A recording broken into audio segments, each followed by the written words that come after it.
प्यारे दोस्तों, एक बार फिर से आपका बहुत बहुत स्वागत है हमारे चैनल पर। आज हम लेकर आए हैं एक बहुत ही मज़ेदार और सीख देने वाली कहानी। आज की कहानी का शीर्षक है पैर और चप्पल। ये कहानी हमें सिखाती है कि सच्ची मदद करनी चाहिए, लेकिन चतुराई से। ये भी पता रखना चाहिए कि मदद सही जगह पर पहुंच रही है या नहीं। तो चलिए बिना देर किए शुरू करते हैं आज की प्यारी सी कहानी। बहुत समय पहले की बात है। मुगल बादशाह अकबर के दरबार में बीरबल जैसे चतुर और नेक दिल मंत्री थे। बीरबल का दिल बहुत बड़ा था। वो हमेशा गरीबों, जरूरतमंदों और दीन दुखियों की मदद करते थे। यहाँ तक कि बादशाह से मिलने वाला इनामों का भी बड़ा हिस्सा वो दान में कर देते थे। फिर भी उनके पास धन की कोई कमी नहीं थी। लेकिन बीरबल सिर्फ दयालु नहीं, बहुत होशियार भी थे। वो जानते थे कि दुनिया में कुछ कपटी लोग भी होते हैं जो दीनहीन का दिखावा करके अच्छे लोगों को ठगते हैं। इसलिए दान देते समय वो हमेशा सावधान रहते। एक दिन बादशाह अकबर अपने दरबारियों के साथ बैठे थे। कुछ दरबारी बीरबल से जला करते थे। वो हमेशा सोचते कि बीरबल को सब इतना पसंद क्यों करते। तभी अकबर ने मजाक मजाक में कहा, देखते हैं बीरबल कितने सच्चे दयालु है। क्या वो सच्चे गरीब और ढोंगी भिखारियों में फर्क कर पाते हैं या नहीं। इस पर सभी हंसने लगे। बादशाह ने एक योजना बनाई। उन्होंने अपने एक भरोसेमंद सैनिक को बुलाया और उस सैनिक से कहा, तुम भिखारी का भेष बदलो, फटे पुराने कपड़े पहनो और बीरबल से दान मांगो। अगर तुम कुछ लेकर आए तो मैं तुम्हें बहुत बड़ा इनाम दूंगा। सैनिक तैयार हो गया।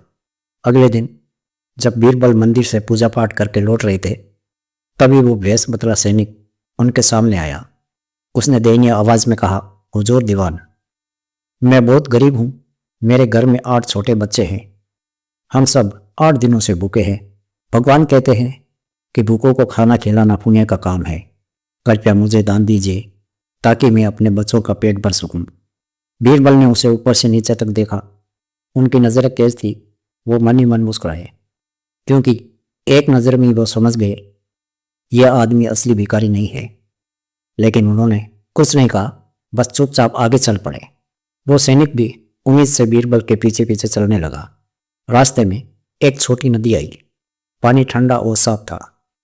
बीरबल ने नदी पार करने के लिए अपनी जूतियां उतारी और हाथ में ले गई। सैनिक ने भी अपनी फटी पुरानी दिखने वाली जूतियां उतारने की कोशिश की।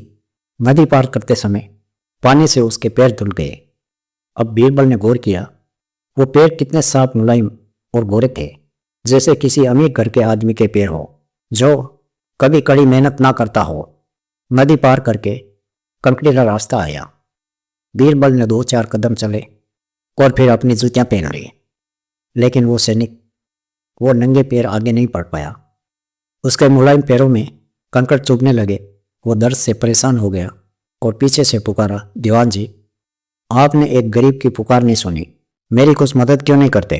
बीरबल रुक गए, मुड़कर बोले, भाई, जो मुझे पापी बना दे उसकी पुकार मैं कैसे सुनूं।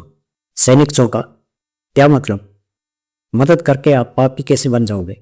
बीरबल ने शांति से कहा, देखो, शास्त्रों में लिखा है कि भगवान बच्चे के जन्म से पहले ही उसकी माँ के स्तनों में दूध भर देता है।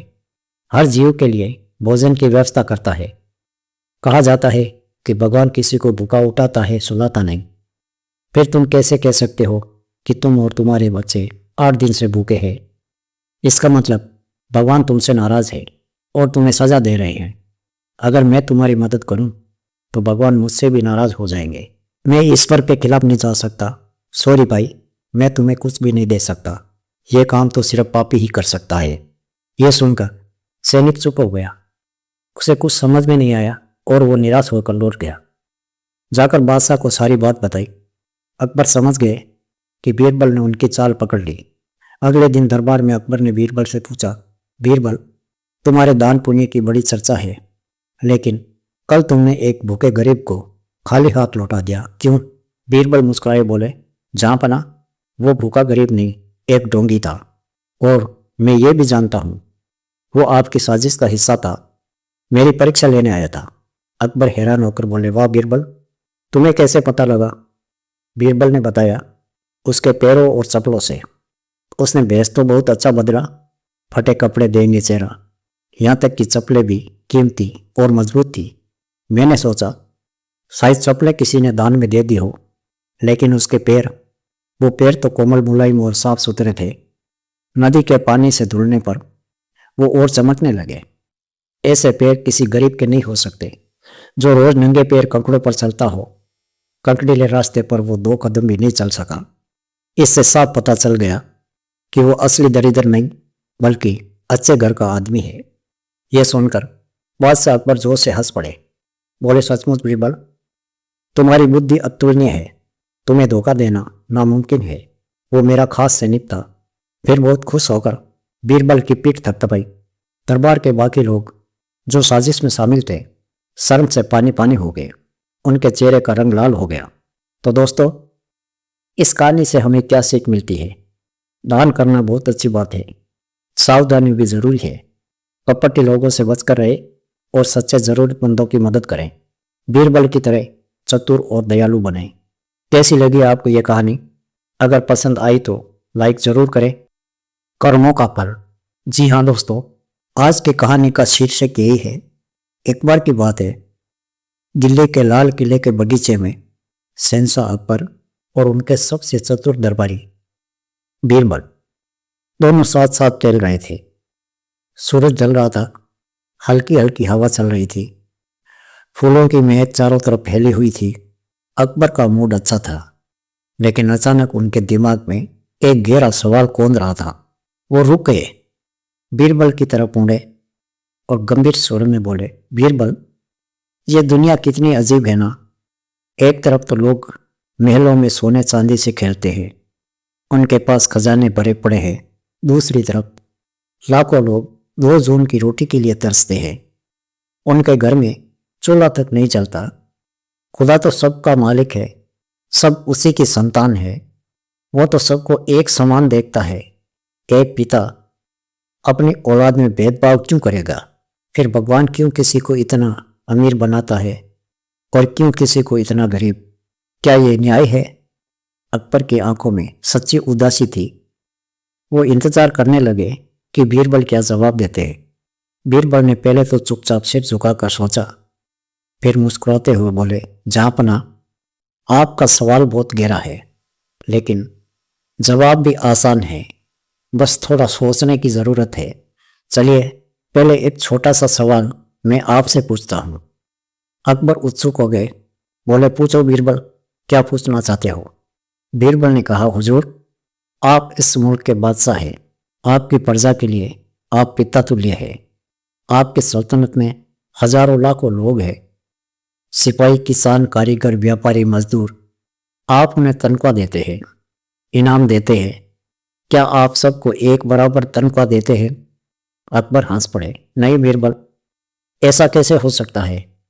जो मेरी सेना में जनरल है उसे हजारों रुपए मिलते हैं, जो साधारण सिपाही है उसे बस कुछ सौ, जो मेरे महल में रसोइया है उसे अलग, जो बागवान है उसे अलग, और जो मेरे लिए जासूसी करता है उसे और भी ज्यादा। सबको एक समान दे दूं तो काम कौन करेगा, मेहनत कौन करेगा? बीरबल ने तुरंत कहा, बिल्कुल सही कहा आपने हुजूर। अब सोचिए, अगर आप सबको बराबर तनख्वाह दे दे, चाहे कोई दिन रात मेहनत करे या आलस में पड़ा रहे, तो क्या होता? क्या लोग मेहनत करते? क्या आपका साम्राज्य इतना मजबूत रहता? नहीं, सब आलसी हो जाते, कोई काम नहीं करता, सब कुछ चौपट हो जाता। अकबर सोच में पड़ गए। बोले, हाँ ये तो सही है, लेकिन भगवान की बात अलग है, वो तो परम पिता है। बीरबल ने मुस्कुराकर कहा, हुजूर, दुनिया में 5 तरह के पिता होते हैं और आप उनमें से एक हैं। अकबर हैरान हुए, 5 पिता? कौन कौन से? बीरबल ने उंगली से गिनाते हुए समझाया। पहला पिता, जो हमारी माँ के गर्भ से हमें जन्म देता है, वो असली पिता। दूसरा पिता, गुरु, जो हमें ज्ञान देता है, अच्छे बुरे की समझ देता है। तीसरा पिता, जो हमारी देखभाल करता है, जैसे बड़ा भाई या संरक्षक। चौथा पिता, राजा या बादशाह, जो प्रजा का पालन पोषण करता है, सुरक्षा देता है, यानी आप। और पांचवा पिता, खुदा जो सबका पालनहार है, सबको जीवन देता है। अकबर ने पूछा, अब ये बताओ, इन पांचों में से कोई भी पिता सब बच्चों को बराबर क्यों नहीं देता? बीरबल बोले, क्योंकि हर पिता जानता है कि बराबरी से संसार नहीं चलता। असली पिता भी अगर बड़े बेटे को छोटे जितना दे दे तो बड़ा बेटा मेहनत क्यों करेगा? गुरु भी अगर मेहनती शिष्य और आलसी शिष्य को एक जैसा ज्ञान दे तो कौन मेहनत करेगा? राजा अगर सबको एक जैसी तनख्वाह दे दे तो साम्राज्य कैसे चलेगा? ठीक वैसे ही खुदा भी जानता है कि अगर सबको बिना मेहनत के सब कुछ मिल जाए तो कोई अच्छा कर्म नहीं करेगा, कोई परिश्रम नहीं करेगा, दुनिया रुक जाएगी। अकबर अभी भी थोड़े उलझन में थे। बोले, लेकिन बीरबल, कई बार तो अच्छे लोग भी गरीब रह जाते हैं और बुरे लोग अमीर हो जाते हैं। बीरबल ने गहरी सांस ली और बोले, हुजूर, ये बात आंशिक रूप से सही है, लेकिन पूरी तरह नहीं। देखिए, संसार में तीन चीजें चलती है, कर्म, भाग्य और समय। कर्म सबसे बड़ा है। जो मेहनत करता है, ईमानदारी से काम करता है, दूसरों की मदद करता है, वो धीरे धीरे तरक्की करता है। जो आलसी है, धोखा देता है, गलत रास्ते चुनता है, वो एक दिन सब खो बैठता है। लेकिन हाँ, कभी कभी भाग्य और समय भी खेल खेलते हैं। कोई गरीब आदमी रातों रात अमीर हो जाता है, जैसे कोई खजाना मिल जाए या कोई बड़ा व्यापार चल पड़े। कोई अमीर आदमी सब कुछ खो बैठता है, जैसे कोई प्राकृतिक आपदा आ जाए या व्यापार डूब जाए। लेकिन ये अपवाद है, नियम नहीं। ज्यादातर मामलों में इंसान की मेहनत और कर्म ही फैसला करते हैं। और जहां तक भगवान का सवाल है, वो कभी किसी को दुख नहीं देना चाहता, वो तो बस नियम बनाता है। जैसा करोगे वैसा भरोगे। अगर कोई बीज बोएगा तो फसल काटेगा, अगर कोई कांटे बोएगा तो कांटे ही मिलेंगे। भगवान ने हमें आज़ादी दी है, अच्छा करने की या बुरा करने की। फल उसी के अनुसार मिलता है। अकबर ने गौर से सुना, फिर बोले, तो बीरबल, गरीबी और अमीरी का राज क्या है? बीरबल ने हंसकर कहा, हुजूर, आसान भाषा में कहे तो गरीबी और अमीरी इंसान के हाथ में है।